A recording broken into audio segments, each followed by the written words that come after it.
Bien, pues usted sabe que hay mucho movimiento en lo político, lo judicial, muchos temas que están hoy ocupando el interés nacional, pero hay un tema que es muy impactante, muy importante y que lo estamos dejando un tanto de lado en cuanto a la información, en cuanto al análisis y a la atención gubernamental de todo ello. Por eso hoy me da mucho gusto estar con José Antonio Ordóñez Díaz. Él es biólogo por la Facultad de Ciencias y doctor en Ciencias por el Instituto de Ecología del programa doctoral en Ciencias Biomédicas, ambos de la UNAM. Es catedrático del TEC de Monterrey y de la Facultad de Ciencias de la UNAM. Recibió reconocimiento del Sistema Nacional de Investigadores Nivel 1, experto técnico en la entidad mexicana de acreditación y árbitro en 5 revistas internacionales. José Antonio, buenas tardes. Muy buenas tardes, Julio, qué gusto saludarte. Gracias, José Antonio. José Antonio, pues andamos acá metidos en los gritos y sombrerazos, digo que es natural, de la política y de las elecciones y de la revocación y de Gers Manero y del GIEI y de mil cosas, pero el asunto del agua, ¿cómo estamos en materia de esto que no sé si es ya una crisis hídrica, José Antonio? De hecho, sí es una crisis hídrica. El año pasado calculamos el déficit hídrico de todo el sistema Cutzamala, porque lo mío es hacer balances de masa y energía, balances de carbono y balances hídricos, entre otras cosas. Entonces, este año, viendo pues el evento de la sequía, que es un evento extremo que tiene una temporalidad que no se apega a nuestras agendas, ni a la política, ni a lo que queramos, sino que es un evento que ocurre de manera cíclica y que se acentúa en México. ¿Por qué se acentúa? Porque nuestro territorio, más del 60% de nuestro territorio es estacionalmente seco. Entonces, si entendemos esa estacionalidad a través de la vegetación, que se llama bioindicador, podemos entender cuánto podemos tomar de agua del ecosistema, y el agua que tomamos del ecosistema debemos de regresar con respeto, con un tratamiento adecuado, para que el ecosistema nos siga convidando de este líquido vital. Tu cuerpo, mi cuerpo, el cuerpo de las personas que nos ven es 70% agua. Entonces, de ahí parte de la inquietud y de la insistencia en poder explicarle a las personas esto. Cuando nosotros tenemos diferentes tipos de coberturas vegetales en México, la cobertura vegetal que se aprecia en el mapa que tan amablemente nos compartes, podemos apreciar toda la parte de matorral xerófito. ¿Eso qué quiere decir? Que son especies vegetales que están adaptadas al estrés hídrico. Quiere decir que de forma natural, esos ecosistemas les falta agua. Y entonces desarrollar industria, desarrollar áreas urbanas, desarrollar un montonal de cosas, pues implica un gasto adicional. Y si a eso le quitamos la cobertura vegetal, pues quitamos los mecanismos por los cuales el agua sigue su ciclo natural de infiltración para abastecer el agua del subterráneo, para el escurrimiento superficial, para llenar los embalses. Entonces tenemos que entender la relación íntima que existe entre la vegetación, entre los climas, entre la cantidad de lluvia que cae al año por metro cuadrado. Por ejemplo, en el mapa que también nos compartes, se puede apreciar la distribución de la precipitación de la lluvia. Generalmente esto se menciona a 30 años, porque el clima de un lugar se define con el promedio ponderado de la lluvia, de la precipitación a lo largo de 30 años. Y entonces hay variaciones, hay veces que llueve más en un lugar, llueve menos. Pero en el mapa que tú muestras se puede apreciar más del 70% del territorio con escasez de lluvia. En la parte roja y café podemos encontrar lugares donde llueve menos de 100 milímetros al año. O sea, menos de 100 litros de agua por metro cuadrado al año. Y hay regiones donde pues obviamente pasan de los 3,000 hasta los 4,500 milímetros, o sea, son 3,000 a 4,500 litros de agua por metro cuadrado. Y esto es a lo largo del año. Entonces, en este tipo de cosas, pues tenemos que estar atentos, tenemos que estar muy bien. ¿Por qué? Porque ahorita la temperatura que se está registrando presenta anomalías desde el año pasado. En el mapa que nos compartes, podemos apreciar cómo Nuevo León, ¿sí?, está dentro del vórtice de mayor sensación de calor, de más de 40 grados. Y las personas a veces no se explican que existe una relación muy fina entre la evaporación de los cuerpos de agua, la evaporación de nuestros cuerpos y la evaporación del agua que está en la vegetación. Por eso es tan importante comprender eso, porque la vegetación en sus tejidos almacena de un 40 a un 70% de su peso total. Eso es agua, y al retirarla, al deforestar, al cambiar el uso del suelo, prácticamente. Ahora nos muestras los resultados de un estudio que presentamos hace tiempo, donde se puede apreciar que en México la deforestación ha sido muy fuerte. En el periodo del 85 al 92 se perdían más de 1.5 millones de hectáreas al año. Brasil ha tenido tasas sostenidas de 1 millón de hectáreas al año, pero México lo rebasó en varios años, y se ha estado reduciendo la tasa de deforestación, no porque se esté trabajando al respecto, sino porque ya no hay tantos lugares por deforestar. Pero lo que estamos viendo es, pues, que estamos perdiendo biodiversidad, porque el capital natural de México es la suma de todas las especies que están en todos los estados, no en un solo lugar, y por eso tenemos un territorio grande, extenso, pero con diversidad diferente, tipo endemismo, con cosas que no se reproducen en ninguna otra parte del mundo y tampoco de México. Entonces, promover y dar espacio a estos procesos de transformación y de deterioro ambiental, pues obviamente nos trae la crisis del agua. En este momento, Monterrey, en Nuevo León, prácticamente pues ya están tandeando el agua porque llegó el tiempo cero. ¿Eso qué quiere decir? Que lo que cae de manera natural para recargar todo el freático, tanto superficial como subterráneo, pues ya no, ya tiene un déficit de más de 31 millones de metros cúbicos. Y ¿Qué es lo entonces, que está pasando allá? ¿Una escasez de agua generalizada en Monterrey? sí, Ujú, claro, sí. porque las presas que abastecen prácticamente han calculado su consumo para un año, cuando una presa a veces se tarda en recargarse 10 años. Ujú, ujú. Entonces, por ejemplo, el sistema Cutzamala en su momento, el año pasado, todo el sistema Cutzamala alberga 488 millones de metros cúbicos. En la imagen que tú nos presentas, ahí podemos ver el Estado de México con 3 cuencas, la del Pánuco, la del Lerma y la del Balsas. La del Pánuco, que es la parte conectada con la Ciudad de México, concentra la mayor cantidad de población, y ahí hay un déficit hídrico de más de 743 millones de metros cúbicos. Imagínate nada más eso, ¿no? El Estado de México, en términos generales, presenta un déficit hídrico de 900 millones de metros cúbicos al año. Quiere Y la decir ciudad, sí, perdón, ¿sí? adelante.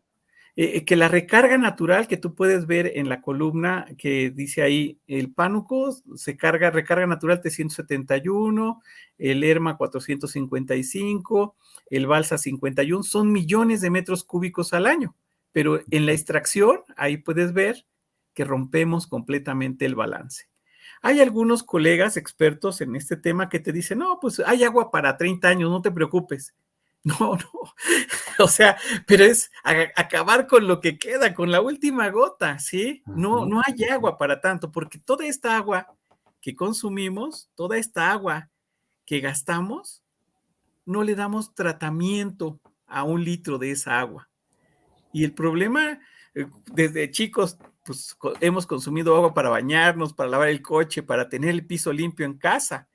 Pero ¿cuánta de esa agua le hemos dado tratamiento para que se reintegre a la naturaleza, ¿no? Es un problema. En la última Claro. diapositiva que mostraste, Ujú. compartiste con que México para el 2018 era una de las 20 ciudades más grandes del mundo, la zona metropolitana, con más de 20 millones. Y ahí se aprecia, está la Ciudad de México, los municipios conurbados del Estado de México, una parte de Hidalgo, Tlaxcala y Puebla. Pero la cosa es que aquí se concentra más del 30% de toda la población de México y tenemos un déficit hídrico tremendo, ¿sí? Eso es en la Ciudad de México. Y en la Ciudad de México, ¿cuál es el panorama? También, ¿a cuánto tiempo estamos de que se agote de manera grave con una crisis social el agua?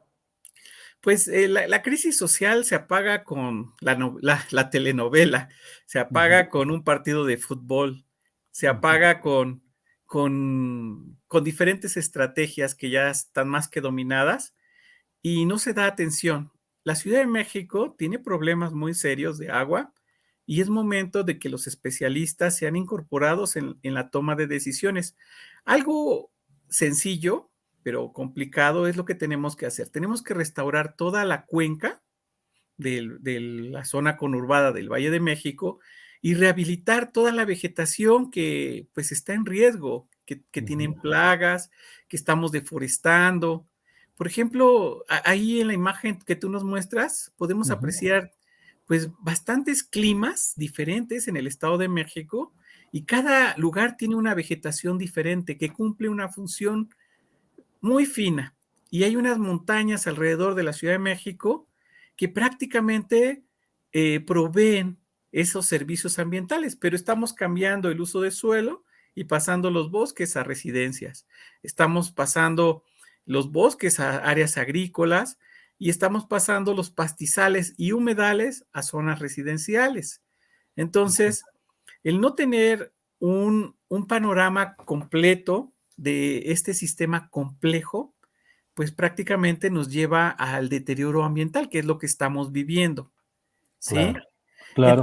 Tú mencionabas todo lo que estás haciendo en tu labor periodística respecto a la política y todo eso. Y en todo eso nos falta un elemento, el elemento de la justicia. ¿Sí? En todo eso se denota algo del cual carecemos como mexicanos, que estamos dejando de lado la traición a la patria, la violación a la patria, muchísimas cosas de lado porque no está ese elemento de justicia. Tú eres la patria. Cada ciudadano que vive en un territorio, cada especie que vive en un territorio y que lo conforma y que da su talento para desarrollar todo, eso es la patria. Y entonces, si te roban, si te maltratan, pues están maltratando a la patria. Ujú. Y eso, ese tipo de cosas lo tenemos que manejar desde la cultura, desde lo que manejamos en casa. ¿Por qué? Claro. Porque llega el momento de rendir cuentas y ahorita, pues, yo estoy viendo muchos programas, muchas cosas, y que el rendimiento de cuentas está ausente. Sí, Está, José Antonio, sí, sí, hablas de justicia en unos segundos atrás, y yo me pregunto, ¿cómo es la justicia en la distribución del agua? Porque yo me imagino en la Ciudad de México lo que gasta una casa en Lomas de Chapultepec, o en Polanco, o en San Ángel, y lo que consume una gente en una zona popular de esta área metropolitana. ¿Cómo se da ese marco de injusticia? primero que nada, es una injusticia económica por el potencial económico que tienes para pagar los servicios. Ujú, Y por mucho que pagues los servicios en una zona popular, no te va a caer más agua porque las instalaciones no están hechas para eso. ujú. ¿Sí? Ahorita, por ejemplo, detectamos que de noviembre a la fecha, algunos proveedores del sistema de aguas de la Ciudad de México no está clorando el agua, no ha comprado. Ujú. Y eso, imagínate, o sea, te dan agua potable que no terminó el último proceso de potabilización. ¿Eso es generalizado o solo ejemplos muy localizados? Bueno, pues aquí se concentra muchísima cantidad de población y entonces, si eso está ocurriendo en la Ciudad de México, ¿qué estará ocurriendo en lo demás? Por ejemplo, en Tamaulipas encontramos que el agua que estaban dando a las casas, pues venía sin el tratamiento y el agua apestaba a drenaje. Ujú, ¿sí? ujú, Entonces, esto nos está pasando en todo México y, por ejemplo, hay lugares como Xochimilco que tiene algunos manantiales y el agua es entubada y se ujú. lleva a Coyoacán y se lleva a otros lugares. Y curiosamente, el agua que se vierte a los canales, pues es agua que viene de del Cerro de la Estrella, de la parte de aguas negras. Ujú. Entonces ahí es donde tú dices, ¿a qué te refieres con justicia social respecto al agua? Hay personas que cuidan de sus bosques en la Ciudad de México para que tengan agua y, por ejemplo, la cuenca del río Magdalena, donde se junta el río Magdalena y el Eslava, pues van escurriendo, pero después el agua termina en la cañería, ¿sí? Claro, claro. Pues, Entonces, José, sí, esa perdón. parte de justicia social en el agua, en los recursos naturales, en los bosques, pues si no hay justicia para las personas, imagínate para la naturaleza. Claro. Pues José Antonio, muchas gracias por esta amplia exposición tan detallada, gráfica y conceptualmente que nos permite pues tratar de asomarnos a todo este asunto que tiene dimensiones graves y que debemos de tomar conciencia respecto a ello. Así es que, pues José Antonio, te agradezco esta posibilidad a reserva de lo que desees agregar. Muchas gracias. Pues invitaríamos, por ejemplo, en Michoacán, en muchos lugares, están teniendo crisis muy fuerte del agua y invitarlos a un diálogo, permitirnos que el conocimiento que generamos a través de las investigaciones no se pase a un librero, se aplique, Ujú. ¿sí? Claro, Has de claro. saber que yo inicié mis pininos hace mucho tiempo en áreas naturales protegidas y todo eso, y después encontré un tema muy bonito que se llama cambio climático. Ya les compartí mi libro y si quieres ponerlo a disposición es gratis. Ujú, Este libro fue mi tesis de licenciatura y es gratis. Pero ujú. así como se presenta el problema, se presentan opciones de mitigación, o sea, Claro, soluciones. Entonces, para mí como investigador, es muy importante, sí, manifestar el problema con claro. todas las vertientes y manifestar que tenemos opciones y estamos en el momento límite Sí, para presentar esas opciones de mitigación al cambio climático, mitigación para mejorar la calidad del agua en todas las sí, comunidades, a través de, pues, de inversiones que a lo mejor no son megaproyectos, pero son sí, sustanciales para cambiar y mejorar la calidad de vida de todos claro. nosotros y planificar a Sí, través de la educación. Entonces, el reto sí, para mí como educador, como investigador, es pasar de la teoría a la práctica y la aplicación del claro. conocimiento, ¿no? Ese es mi Muy bien. compromiso. Muy bien, José Antonio. Pues te agradezco mucho esta posibilidad y seguiremos en contacto. Gracias, José Antonio. Hasta luego. Para servirte un placer, Julio, y a todo tu auditorio. Gracias.